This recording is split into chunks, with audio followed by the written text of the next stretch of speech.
Hello friends, welcome to IQ Gyan. तो आज हम 20 मार्च का न्यूज़पेपर एनालिसिस देख रहे हैं हिंदू का।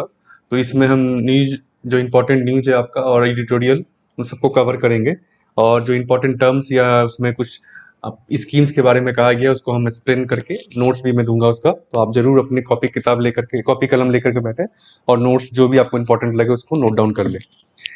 तो पहला जो न्यूज है फ्रंट पेज पे, एक है state resolutions no on central laws are fine. तो ये बेसिकली जो कुछ स्टेट्स ने, जैसे कि केरला, वेस्ट बंगाल और बाकी कुछ स्टेट्स ने सिटीजनशिप अमेंडमेंट एक्ट और एग्रीकल्चर लॉ जो अभी पास हुआ उसके अगेंस्ट में कुछ रिजोल्यूशन पास किया था। बहुत सारे स्टेट्स ने, आपने देखा होगा। उस पर एक याचिका दायर की गई थी बेसिकली केरला के अगेंस्ट में कि आप ये क्योंकि ये जो सब्जेक्ट है वो यूनियन लिस्ट का है, तो इस पे जो है स्टेट को अधिकार नहीं है कि वो अपने रिजोल्यूशन पास करे, अपने उसको अपोज करे। तो इसमें जो है चीफ जस्टिस के बेंच ने कहा कि ये बेसिकली बस ओपिनियन है, ये जस्ट ओपिनियन है असेंबली का, मेजोरिटी ऑफ असेंबली का। और ये नहीं कहता लोगों को कि आप कानून को डिसोबे करें या citizenship amendment act, agriculture law को आप डिसोबे करें अपने सिटीजन्स को, अपने स्टेट के लोगों को, ये नहीं कहता है। ये बेसिकली अपना ओपिनियन दे रहा है, असेंबली जो अपनी ओपिनियन दे रही है कि हम उस लॉ से, कानून से इत्तेफाक नहीं रखते, उन कानून को नहीं सही मानते हैं। तो इसमें बेसिकली चीफ जस्टिस ने कहा है कि Kerala assembly has no jurisdiction to set aside law made by parliament, but they have no right to express an opinion. तो ओपिनियन एक्सप्रेस करने का उनके पास राइट है। उन्होंने बेसिकली पार्लियामेंट के कानून को हटाया नहीं है, ना इनकार नहीं किया, बस अपना ओपिनियन दिया है कि कानून में ये खामियां हैं या ये चीज़ें संशोधन करने के लिए है। तो ये बेसिकली ये मोटामोटी है कि स्टेट और सेंट्रल रिलेशन के बीच में और यूनियन लिस्ट का इंपॉर्टेंस क्या है। इसको आप लिख सकते हैं अपने एग्जाम पॉइंट ऑफ व्यू में। बहुत बार आता है कि क्लासेज जो अभी, जैसे कि हमने देखने को मिला है कि बहुत सारे स्टेट्स जो है रिजोल्यूशन पास किया उन्होंने फार्म लॉ के अगेंस्ट में, स्पेशली उस पर आप ओपिनियन लिख सकते हैं कोर्ट का। नेक्स्ट आपका आर्टिकल है जावेदकर हिट्स आउट एट आप ओवर पॉल्यूशन इश्यूज। तो ये बेसिकली जो है पॉल्यूशन जो अभी हमने देखा है, कल मैंने कवर किया था।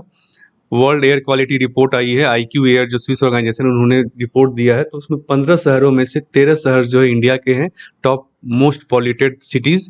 और जो दिल्ली है वो most polluted capital city globally है। मतलब कैपिटल सिटी का अगर रैंकिंग किया जाए इंटरनेशनली तो सबसे ज़्यादा पॉल्यूटेड उसमें दिल्ली है। इसको लेकर के बेसिकली गवर्नमेंट के बीच में रहा है कि सेंट्रल गवर्नमेंट ने राइट स्टेप नहीं लिया। ये वहाँ की जो आप सरकार है दिल्ली की, उसने कहा था। तो उस पर जो है यूनियन मिनिस्टर जो है आपके इन्वायरमेंट के, प्रकाश जावड़ेकर, उन्होंने बताया है बेसिकली क्या क्या स्टेप्स लिया गया है गवर्नमेंट के द्वारा पॉल्यूशन को कम करने के लिए, स्पेसिफिकली दिल्ली में। इसको आप बेसिकली इसलिए मैंने रखा है तो कि आप पॉल्यूशन कंट्रोल करने के लिए क्या क्या गवर्नमेंट का स्कीम्स है उसको आप थोड़ा समझ लें। तो जैसे इस रिपोर्ट में ऐसा कहा गया है कि इंडो गंगेटिक प्लेन में काफ़ी पॉल्यूशन, एयर क्वालिटी ख़राब है। जैसे इस गवर्नमेंट, ये कल मिनिस्टर ने कहा कि हमने नेशनल क्लीन एयर प्रोग्राम चलाया था, स्टार्ट किया है। इसके बारे में बताऊंगा आपको क्या है। इसके अलावा दिल्ली में हम देखें तो कुछ पावर प्लांट, जो बदरपुर पावर प्लांट, उसको ये शट डाउन किया गया। Eastern and western peripheral expressways को बनाया गया, जो कि है ना, जिससे क्या हुआ कि जो ट्रक्स जो दिल्ली होके गुजरते थे, पॉल्यूट करते थे, वो ट्रक जो है डाइवर्ट कर दिया गया, उनको आउटस्कर्ट्स ऑफ दिल्ली के ही वो निकल जाएंगे। और इसके अलावा पाइप नेचुरल गैस, तो इन सबको आप बेसिकली जब पॉल्यूशन का कोई भी अगर लेकर सॉल्यूशन का कुछ क्वेश्चन आता है सब्जेक्टिव, तो उसमें आप इन आंसर को लिख सकते हैं कि हमें क्या क्या कर सकते हैं किसी भी शहर के लिए। कि जैसे कि अगर वहाँ पे ट्रैफिक कम किया जा सकता है जो ट्रक्स का है, थ्रू एक्सप्रेसवेज, रिंग रोड्स। उसके अलावा पाइप नेचुरल गैस को हम कर दे सकते हैं वहाँ पर। इसके अलावा जो गवर्नमेंट ने कहा BS6 टेक्नोलॉजी जो एमिशन स्टैंडर्ड है, उसको गवर्नमेंट इंप्लीमेंट कर रही है, सुपीरियर स्टैंडर्ड को। तो इन सब चीज़ों को आप अपने आंसर में लिख सकते हैं। ये दिल्ली स्पेसिफिक बताया इन्होंने बेसिकली, इसको आप कहीं भी किसी भी सिटी के साथ उसको एडजस्ट करके जनरल आंसर को आप लिख सकते हैं सजेशन में। तो नेशनल क्लीन एयर प्रोग्राम है क्या? ये बेसिकली मिनिस्ट्री ऑफ इन्वायरमेंट ने लॉन्च किया था 2019 जनवरी में। ये first ever effort in the country to frame a national framework. तो नेशनल फ्रेमवर्क बनाने का पहला अटेम्प्ट है गवर्नमेंट का इंडिया में एयर क्वालिटी मैनेजमेंट के लिए। और इसमें टाइम बाउंड टारगेट्स है, मतलब कि इस इतने सालों में हम इतना टारगेट, इतना पॉल्यूशन रिडक्शन कर लेंगे। तो टाइम बाउंड टारगेट रखा गया है इसमें। तो काफ़ी अच्छी बात है इस प्रोग्राम में। तो टारगेट क्या है बेसिकली कि 20 से 30% को हमको रिड्यूस करना है PM 2.5 और PM 10 का लेवल, ये जो पार्टिकुलेट मैटर्स होते हैं, 2.5 का मतलब है उसका 10 मिलीमीटर से कम का डायमीटर, छोटे छोटे अणु कण कण जो होते हैं, और ये इसका मतलब है 10 मिलीमीटर से कम का डायमेंशन उसका डायमीटर होगा। तो छोटे छोटे जो है जिससे लंग्स प्रॉब्लम होता है, स्मोक हो सकता है, धुआं होता है, पॉल्यूशन ज़्यादा होता है, तो इन सब चीज़ों को कम करने का इसमें टारगेट रखा गया है 2017 से 2024 के बीच में, यानी 5 साल के बीच में। तकरीबन 20 ईयर जो है 2017 रखा गया है, तो यहाँ से 19 से 5 साल के अंदर अंदर इसको 24 तक में इसको 20 से 30% का टारगेट कम किया जाएगा। किस लेवल से कम किया जाएगा? तो 2017 का जो लेवल था PM 2.5 और 10 का, उस लेवल से 20-30% को हम रिड्यूस करेंगे। तो ये टारगेट हो गया, टाइम बाउंड हो गया, 5 साल का टारगेट हो गया। इसको देखने के लिए एजेंसी कौन है? तो सेंट्रल पॉल्यूशन कंट्रोल बोर्ड इसको देखेगी, एग्जीक्यूट करेगी। इसमें जो एक इम्पॉर्टेंट चीज़ है वो है आपका 102 नन अटेनमेंट सिटीज़, ऐसी सिटीज़ को आइडेंटिफाई किया गया है बेसिकली प्रीवियस ट्रैक रिकॉर्ड के बेसिस पर और सर्वे के बेसिस पर, जहाँ पे कि ये देखा गया कि काफ़ी इनका लेवल हाई है। तो इन सिटीज़ पे ये प्रोग्राम जो है फोकस करेगा। Non attainment cities are those which have been consistently showing poor air quality than national ambient air quality standard. तो जो स्टैंडर्ड है गवर्नमेंट का, सेंट्रल गवर्नमेंट का नेशनल स्टैंडर्ड, उससे जो कंसिस्टेंटली 2-3 सालों से पूरा स्टैंडर्ड उनका है एयर क्वालिटी का, उन सिटीज़ को नॉन अटेनमेंट सिटी के कैटेगरी में रखा गया है। वहाँ पे इस प्रोग्राम का फोकस रहेगा कि इन पार्टिकुलेट मैटर्स को हम कैसे कैसे कम करें। तो ये जो क्लीन एयर प्रोग्राम है, इसको बेसिकली डिटेल में मैंने डिस्कस किया है लास्ट एडिटोरियल एनालिसिस में, उसको आप देख सकते हैं जा करके। तो ये हो गया आपका एयर पॉल्यूशन को लेकर के, आप स्टेप्स बता सकते हैं किसी भी आंसर में कि क्या क्या स्टेप्स गवर्नमेंट ने लिया है या क्या लिया जा सकता है स्पेसिफिक कोई भी शहर हो अगर तो नेक्स्ट आपका एडिटोरियल है the message in Alaska from Washington to Beijing. तो ये बेसिकली जो है अभी अलास्का में जो है कल मीटिंग हुई US और चाइनीज़ कंट्री, चाइनीज़ रिप्रेजेंटेटिव के बीच में। इसके पहले बेसिकली यहाँ पे बताया गया कि कैसे चाइना को काउंटर किया जा रहा है US के द्वारा, क्वाड का बताया गया इन्होंने। तो इसमें बेसिकली क्वाड और इंडिया का क्या रोल है उसको लेकर के इसमें इन्होंने एक्सप्लेन किया basically.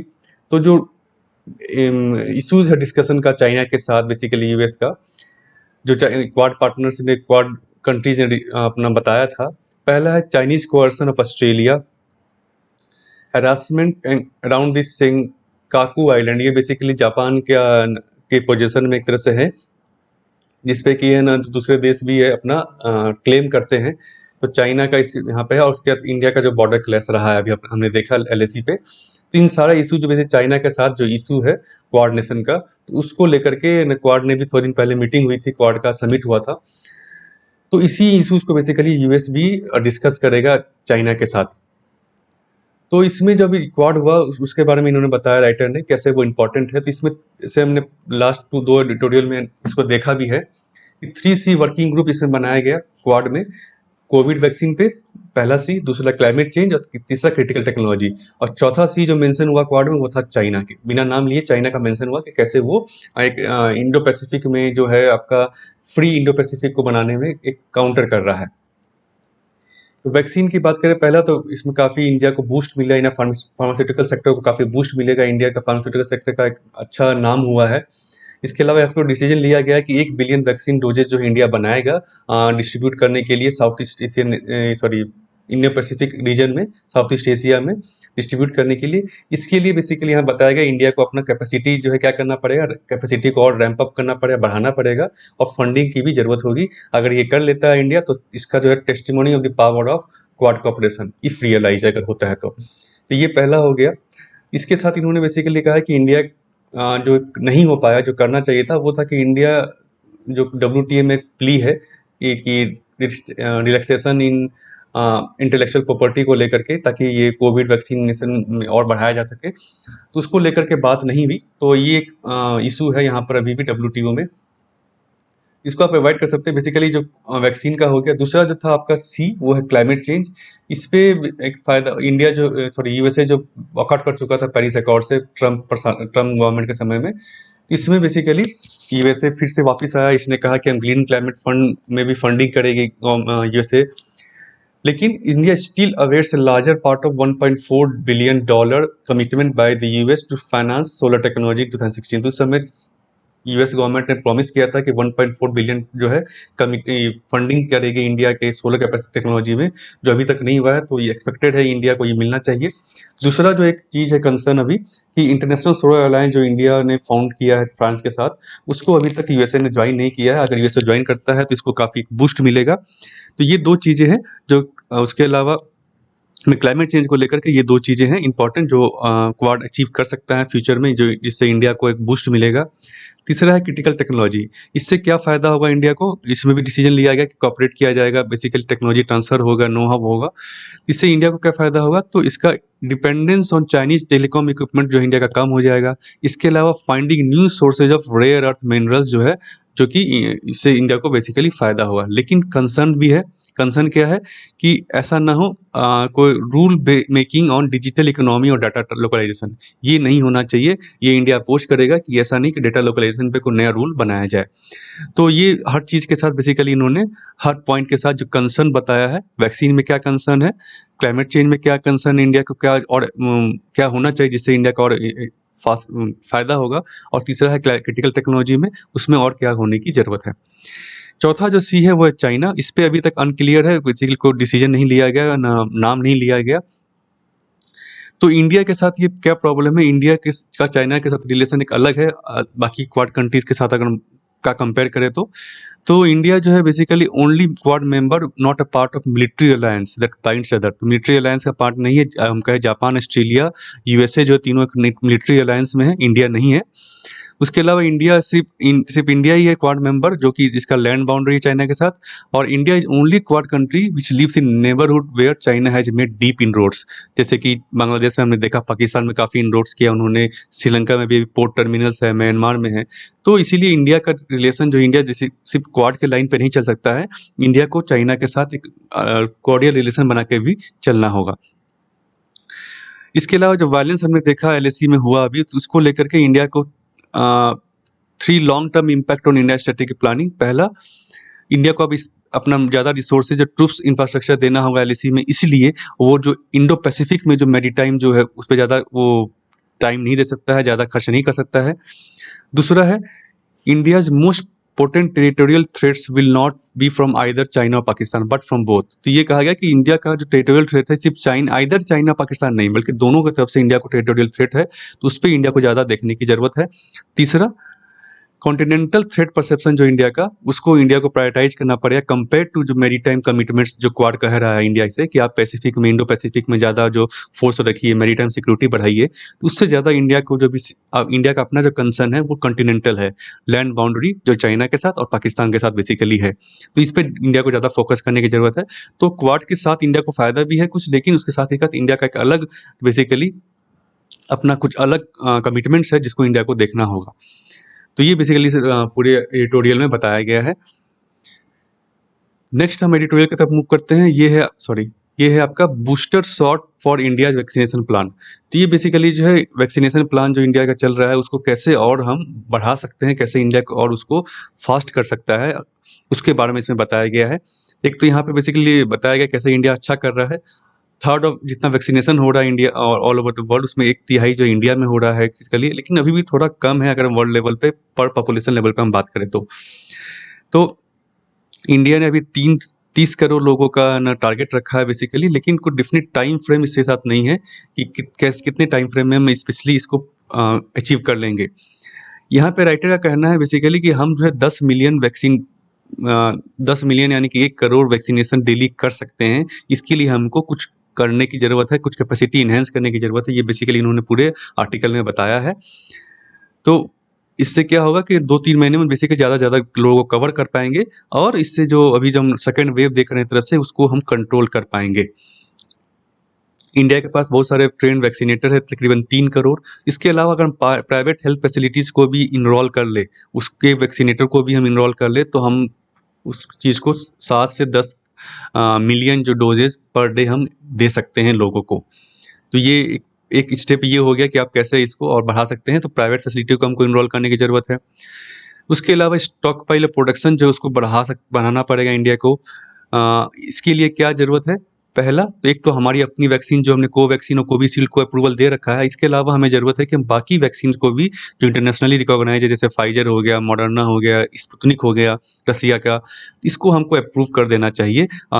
Subject to Indian contest में उसका अगर हम रैपिड स्टडीज कर ले, रैपिड स्टडी करके इंडियन कंटेस्ट में भी इंडिया के इन्वायरमेंट में कैसा उसका रिजल्ट है इंडियन पॉपुलेशन पे, उसको हम रैपिडली अगर स्टडी करें तो उसके बाद हम इन वैक्सीन को भी अगर अप्रूवल दे दें तो हमारे पास ज़्यादा जो है बेसिकली वैक्सीन होंगी और हमारे पास ज़्यादा प्रोडक्शन होगा, ज़्यादा बेसिकली क्वांटिटी होगी, जिससे हम 10 लाख लोगों को 10 करोड़ लोगों को 1 करोड़ लोगों को हम उसको दे पाएंगे।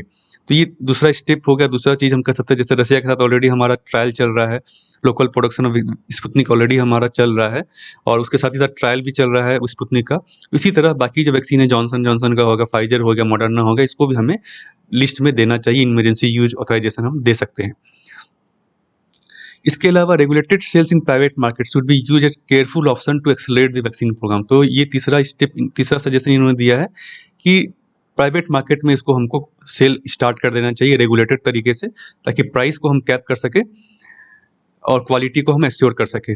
प्राइस और क्वालिटी को एश्योर करते हुए हमें प्राइवेट मार्केट में इसको वैक्सीन को आने देना चाहिए, ताकि लोग जो है अपनी सुविधा के अनुसार कोई भी पर्सन जो कि 18 साल से ऊपर है वो वैक्सीन लगा सके कहीं भी जा करके, एक फिक्स्ड प्राइस। तो ये तीसरा सजेशन दिया इन्होंने। वैक्सीनेशन को हम बेसिकली कैसे और बढ़ा सकते हैं, 1 करोड़ डोजेज तक हम कैसे पहुंच सकते हैं डेली। उसके अलावा जब बात है कि भाई तो पुअर को कैसे दिया जाएगा, तो उसके लिए इन्होंने स्टेप बताया है चौथा, कि जो बिलो पॉवर्टी लाइन है उसको जो है सिर्फ सरकार जो बेसिकली फ्री वैक्सीन दे to person below poverty line और who can not afford to buy vaccine, जो अफोर्ड नहीं कर सकता है उनको गवर्नमेंट अपने हेल्थ फैसिलिटी के थ्रू, गवर्नमेंट हेल्थ फैसिलिटी के थ्रू उनको वैक्सीनेट करे सिर्फ, बाकी के लिए वो प्राइवेट सेक्टर में रेगुलेटेड यूज को परमिट कर दे। तो उसके अलावा simple age based criteria should be use to expand vaccination without restrictive criteria. अभी रेस्ट्रिक्टिव क्राइटेरिया है कि ना भाई आपको कोमॉर्बिडिटी होनी चाहिए 40 से अगर आप 60 के बीच में हैं तो आपका कुछ बीमारी होनी चाहिए, वैसी सीवियर बीमारी जिसको आपको प्रिस्क्रिप्शन चाहिए होगा और रजिस्ट्रेशन चाहिए होगा, इसको गवर्नमेंट को हटा देना चाहिए। ये पांचवा इन्होंने सजेशन दिया है, इससे क्या होगा, वैक्सीनेशन प्रोग्राम और बढ़ेगा। उसके अलावा जो कोविन ऐप पे रजिस्ट्रेशन का मैंडेटरी है, इसको हटा देना चाहिए। हमें क्या करना चाहिए, सिंपल ऑफलाइन और वॉक इन वैक्सीनेशन प्रोग्राम को शुरू करना चाहिए, जिससे कि और लोग ज़्यादा से ज़्यादा लोग जुड़ पाएंगे इससे और वैक्सीनेट कर पाएंगे। इन्होंने यहाँ पे से कहा कि more than half of the population in India with comorbidity unaware of the condition. तो बहुत सारे लोग जो अनअवेयर है कि उनको एक और डायबिटीज़ है या हाई बीपी है, तो इसको ये हम कैसे आइडेंटिफाई कर सकते हैं, तो गवर्नमेंट अपनी स्क्रीनिंग फैसिलिटी के थ्रू बेसिकली उनका प्रीवियस रिपोर्ट के ऊपर या फिर जो आशा जो है जो उनका हेल्थ प्रोवाइडर्स है उसके थ्रू स्क्रीन करके, जैसे कि स्क्रीनिंग जैसे इन्होंने बताया है, सिंपल वाली ब्लड प्रेशर मीटर से, ब्लड ग्लूकोज मीटर से आप उसको देख सकते हैं कि भाई वो डायबिटिक है कि नहीं है, ब्लड प्रेशर उसका कंट्रोल में है कि नहीं है। और उन लोगों को जिनको पता ही नहीं है कि उनको और बीमारी है, हाई बीपी है, उनको हम इसमें इनरोल कर सकते हैं। तो एक हो गया स्क्रीनिंग मेथड इन्होंने बताया, सिंपल स्क्रीनिंग से और ज़्यादा से ज़्यादा लोगों को हम इसमें कैटेगरी में ला सकते हैं। इसके अलावा हमें क्या जरूरत है, माइक्रो प्लानिंग की। माइक्रो प्लानिंग जैसे कि भाई जो हमारा आशा वर्कर्स हैं जो रूरल एरिया में और अदर वॉलंटियर्स को अर्बन एरिया में, हम इनको यूज करके माइक्रो सेक्टर्स में, माइक्रो एरिया में हम प्लान कर सकते हैं, मोबाइल टीम भेज सकते हैं, आउटरीच सेशन चला सकते हैं, जिससे कि ज़्यादा से ज़्यादा लोग इससे जुड़ पाए। तो ये 7वां इन्होंने सजेशन दिया है माइक्रो प्लानिंग के थ्रू वॉलंटियर्स को यूज करके। उसके अलावा रोल मॉडल्स को हम यूज कर सकते हैं कि इन्फ्लुएंस हो, जैसे कि एक्टर्स को हम सेलिब्रिटी को इनरोल कर सकते हैं जो कि लोगों को इन्फ्लुएंस करके आप वैक्सीन करवाइए, मोटिवेट कर सके। तो 8वां ये स्टेप हो गया आपका रोल मॉडल का। टास्क फोर्स को हम बना सकते हैं ताकि वो डिस्ट्रिक्ट सब डिस्ट्रिक्ट लेवल पे, ब्लॉक लेवल पे उसको इफेक्टिव कर सके। तो 9वां ये सजेशन हो गया। तो ये 9 स्टेप सजेशन बेसिकली दिए हैं इन्होंने, कैसे हम वैक्सीनेशन प्रोग्राम को, जो कोविड वैक्सीनेशन प्रोग्राम को और इन्हेंस कर सकते हैं। जो अभी हमारा तकरीबन 1 लाख 2 लाख डोजेज हो रहा है, बहुत कम हो रहा है, जो कि 10-20 लाख हो रहा है, उसको हम बढ़ा करके 1 करोड़ डोजेज पर डे हम कर सकते हैं।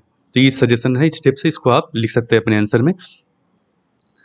नेक्स्ट आपका आर्टिकल है दिल्ली अंडरमाइंड। ये बेसिकली जो सेंट्रल गवर्नमेंट एक बिल पार्लियामेंट में पेश कर रही है, जिससे कि दिल्ली गवर्नमेंट का पावर जो है, काफ़ी कुछ लेफ्टिनेंट गवर्नर को एक्स्ट्रा पावर दिया जा रहा है, उसको लेकर के बताया गया है।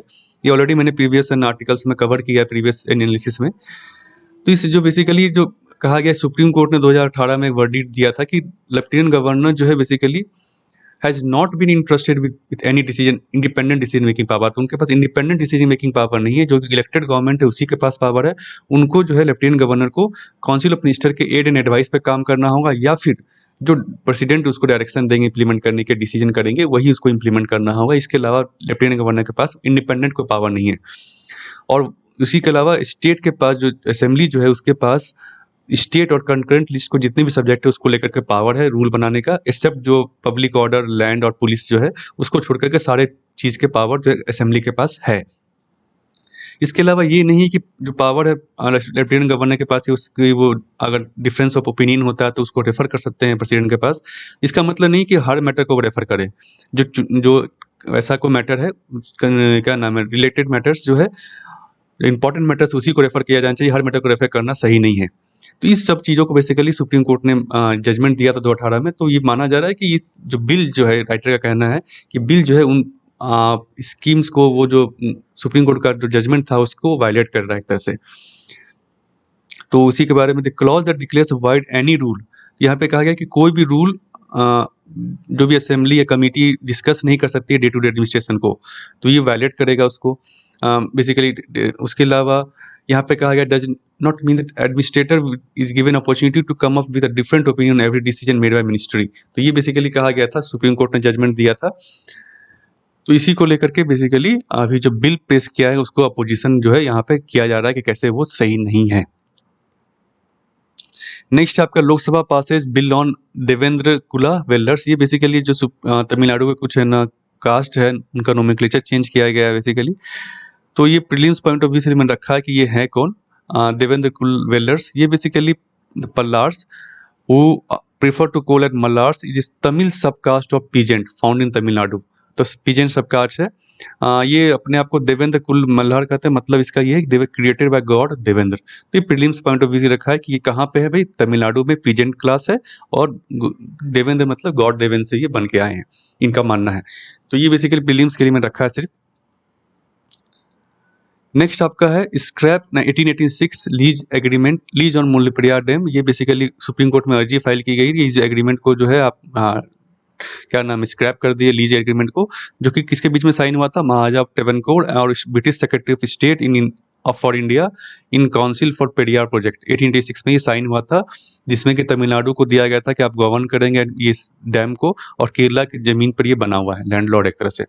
ये इसलिए कहा गया क्योंकि वो बेसिकली डैम का सेफ्टी इशू के लिए, 2 दिन पहले मैंने इसको कवर भी किया था मुल्लपेरियार डैम को, तो फिर से मैं उसको रिवाइज करवा रहा हूँ आपको कि ये जो डैम है बेसिकली 2 रिवर के कन्फ्लुएंस से बना है, मुल्लार और पेरियार। ये केरला के इदुक्की डिस्ट्रिक्ट में है। डैम जो है वो केरला के अंदर में आता है, लेकिन जिसको ऑपरेट और मेंटेन करने का जो पावर है वो तमिलनाडु को दिया गया है, इस एग्रीमेंट को जो हमने देखा अभी, लीज एग्रीमेंट। क्योंकि बेसिकली तमिलनाडु, ये जो पानी है बेसिकली तमिलनाडु के जो वाटर स्टार्व रीजन है, बेसिकली कुछ 5 डिस्ट्रिक्ट्स हैं जो इस पानी पर डिपेंडेंट है, डैम के पानी पर पीने के लिए और वहाँ के इरीगेशन के लिए भी। तो वेस्ट फ्लोइंग पेरियार रिवर जो उसको डाइवर्ट किया जाता है इस डैम के थ्रू ईस्टवर्ड, ताकि जो एरिड रेन शेडो रीजन है तमिलनाडु का, जहाँ पे बारिश नहीं होती है, बारिश कम होती है, वहाँ पे ये पानी पहुँच सके और वहाँ के पीने के लिए और इरीगेशन के लिए ये पानी का यूज किया जाता है। नेक्स्ट आपका है new IT rules target digital news producers says plea. तो ये बेसिकली न्यू आईटी रूल के अगेंस्ट में पिटिशन दिया गया है कि ये न सही नहीं है, स्पेशली डिजिटल न्यूज पब्लिकेशन के लिए। तो न्यू आईटी रूल जो है थोड़ा दिन पहले बना था, इसको मैं बता रहा हूँ आपको क्या है। Broadly deal with social media and over the top platforms, जो हमने देखा था बहुत सारे ओटीटी प्लेटफॉर्म जैसे नेटफ्लिक्स, अमेजन प्राइम, ये सब के अगेंस्ट में कुछ कंप्लेंट्स आई थी, जिसके बाद गवर्नमेंट ने नई रूल लेके आई कि इनको कैसे रेगुलेट किया जाए। तो ये बेसिकली फ्रेम किया गया आईटी एक्ट के अंतर्गत एक सबऑर्डिनेट रूल है एक तरह से, और पहले भी एक रूल था 2011 का, इसको सुपरसीड करके ये बनाया गया है। तो ये फोर्स डिजिटल न्यूज पब्लिशर्स जो है, या फिर वीडियो स्ट्रीमिंग सर्विसेज जैसे नेटफ्लिक्स, अमेजन प्राइम हो गया, उनको बोलता है कि अब 3 टायर रेगुलेशन स्ट्रक्चर को फॉलो करना होगा। पहला तो सेल्फ रेगुलेशन जो पब्लिशर्स है उनको, दूसरा self regulation by self regulating body जो पब्लिशर्स, उनका एक बॉडी होगा जो कि उसको रेगुलेट करेगा, सेल्फ रेगुलेशन। और लास्ट में तीसरा लेवल है जो मिनिस्ट्री ऑफ इंफॉर्मेशन ब्रॉडकास्टिंग के थ्रू ओवरसाइट मैकेनिज्म, तो ये बताएगी, मिनिस्ट्री बताएगी कैसे करना है। तो ये 3 लेवल है, रेगुलेशन को एक और स्ट्रीमलाइन किया गया है, एक और इफेक्टिव किया गया है। तो मोटा मोटी जो पॉइंट है इसमें, सोशल मीडिया का हम बात करें तो आपको फर्स्ट ओरिजिनेटर कोई भी कंटेंट है ट्विटर में, किसने पहले पोस्ट किया उस कंटेंट को, उसको आपको आइडेंटिफाई करके रखना होगा, अथॉरिटी अगर मांगे तो। ग्रीवांस ऑफिसर आपको अपॉइंट करना होगा, जो कि कंप्लेंट को 15 दिन में रिजॉल्व करना होगा आपको, और फाइल मंथली कंप्लायंस रिपोर्ट आपको रिपोर्ट देना होगा। जो भी कंप्लेन आपको गवर्नमेंट के थ्रू मिलेगा उस पर मंथली कंप्लायंस रिपोर्ट आपको फाइल करना होगा। ये ट्विटर हो गया, फेसबुक हो गया, जो भी मीडिया हो गया, सोशल मीडिया। डिजिटल न्यूज़ की बात करूँ अगर, तो आपको प्रेस काउंसिल ऑफ इंडिया और केबल टीवी नेटवर्क का जो एक्ट्स है उसको आपको फॉलो करना होगा, जो अभी तक नहीं था आपके पास। सेल्फ रेगुलेटरी बॉडी जो हमने देखा ऊपर में, कोड ऑफ एथिक्स वो बनाएगी, उसको आपको फॉलो होना करना होगा। और आईएनबी मिनिस्ट्री जो है उसको ओवरसाइट मैकेनिज्म को देखेगी लेवल 3 पे। ओटीटी प्लेटफॉर्म की बात करें तो आपको जो है कंटेंट को क्लासिफाई करना होगा कि भाई एज बेस्ड, जैसे कि अभी हम फिल्म में देखते हैं यूए करके, उसी तरह आपको ओटीटी में भी उसको क्लासिफाई करना होगा। 5 कैटेगरी उन्होंने बताया है, universal, UA 7+ years, UA 13+ years के लिए, यूए 16+ और ए एडल्ट कंटेंट। तो ये आपको क्लासिफाई करना होगा। पेरेंटल लॉक होना चाहिए, जो भी ऐसा कंटेंट जो कि यूए 13+ और एबव नहीं है, उसके अलावा सॉरी ऊपर है। उसके अलावा जो age verification mechanism for content classified as A, तो एज वेरिफिकेशन होना, जो कौन देख सकते हैं एडल्ट कंटेंट को देखने के लिए आपको एज वेरीफाई करना होगा सोशल मीडिया ओटीटी प्लेटफॉर्म पे ही, कि वही लोग बेसिकली देख पाएँ। इसके साथ इश्यूज क्या क्या हैं, तो कुछ इशू मैंने यहाँ पर अंडरलाइन किए जो आप आंसर में लिख सकते हैं। तो पहला तो सेंसरशिप इंक्रीज हो गया, जो भी सेंसरशिप नहीं था उसमें, सिर्फ फिल्म्स टीवी में था, फिल्म में था, उसको आप यहाँ भी ले आए हैं सोशल मीडिया पे और ओटीटी प्लेटफॉर्म पे। इसके अलावा ये रूल बना है बेसिकली सबऑर्डिनेट लेजिस्लेशन के थ्रू बना है, ये पार्लियामेंट के थ्रू आपने नहीं लेके आए इस रूल को, तो जो सही नहीं है। इतने बड़ा रूल को आप पार्लियामेंट के थ्रू आपको अप्रूवल लेके करना चाहिए था। तीसरा है ability to frame each subordinate legislation is by nature is limited constraint power, तो ये रूल बेसिकली जो मेथड है वो सही नहीं है। New rule will also regulate digital news media, तो डिजिटल न्यूज हमने देखा उसको भी रेगुलेट करता है, जो कि बेसिकली आप कह सकते हैं कि फ्री स्पीच को आप कंस्ट्रेन करने की कोशिश कर रहे हैं। जो डिजिटल न्यूज है उसको आप कंस्ट्रेन करने की कोशिश कर रहे हैं कि वो जो गवर्नमेंट स्पेसिफिक न्यूज को ही दिखाए। कंप्लायंस बर्डन इंक्रीज हो गया है सोशल मीडिया पे, जैसे कि हमने देखा कि आपको चीफ कंप्लायंस ऑफिसर अपॉइंट करना होगा, मंथली कंप्लायंस रिपोर्ट देनी होगी, तो ये सारा। उसके अलावा retention of user data bye intermediaries, तो ये भी इसमें मैंडेटरी कर दिया गया कि यूजर डेटा को आपको जो है रखना होगा। जैसे ट्विटर, फेसबुक हो गया या कोई भी इंटरमीडिएटरी है, आपको डेटा रखना होगा। गवर्नमेंट अगर मांगे तो आपको वो डेटा सप्लाई करना होगा प्रीवियस कुछ मंथ्स का, जिससे कि उनका बेसिकली सर्वर ओवरलोड होगा, आपको डेटा कंप्लायंस होगा। और उसके अलावा registration of digital news sites with ministry, तो मिनिस्ट्री को आपको पे रजिस्टर करना होगा। डिजिटल न्यूज साइट्स जो भी हैं, जो अभी तक क्या थी, सिर्फ नॉर्मल आप वेबसाइट खोल करके दे सकते थे, उसको आपको अब रजिस्टर करवाना होगा। बेसिकली कंप्लायंस मैकेनिज्म इसमें इंट्रोड्यूस कर दिया गया है।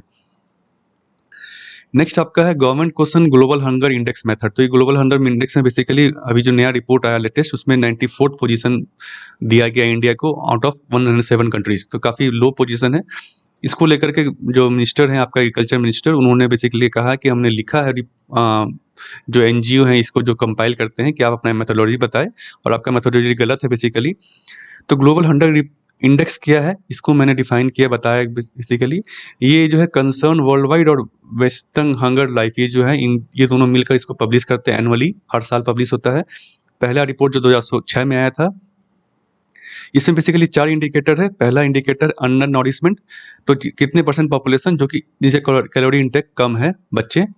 चाइल्ड वेस्टिंग मतलब children under the age of 5 साल से कम के बच्चे जिनका वेट जो है कम है उनकी हाइट के मुकाबले, तो हाइट के मुकाबले जो वेट होना चाहिए वो नहीं है, जो कि रिफ्लेक्ट करता है एक्यूट अंडर न्यूट्रिशन। तो ये दूसरा पैरामीटर है। तीसरा पैरामीटर है चाइल्ड स्टंटिंग, मतलब कि 5 साल के कम के बच्चे जिनका हाइट कम है उनके एज के मुताबिक, तो ये एज के मुताबिक जो उनका हाइट होना चाहिए वो हाइट नहीं वो अटेंड कर पाए हैं, जिसका मतलब है कि क्रोनिक अंडर न्यूट्रिशन। और चौथा जो इंडिकेटर है इनका मोर्टेलिटी में कितने बच्चे डेथ हो रहा है under the age of 5, mortality rate कितना है एज ऑफ 5 के अंदर में बच्चे मर जाते हैं, कितने बच्चे ऐसे। तो ये बेसिकली 4 पैरामीटर जिसपे ये अपना इंडेक्स जो है रिपोर्ट अपना करता है, कंट्री को रैंकिंग करता है। तो 100 पॉइंट दिया जाता है। 0 मतलब कि बेस्ट पॉसिबल, इसको मतलब नो हंगर, कोई हंगर नहीं है वहाँ पर। 100 मतलब सबसे ज़्यादा हंगर वहाँ पे और वर्स्ट हंगर है।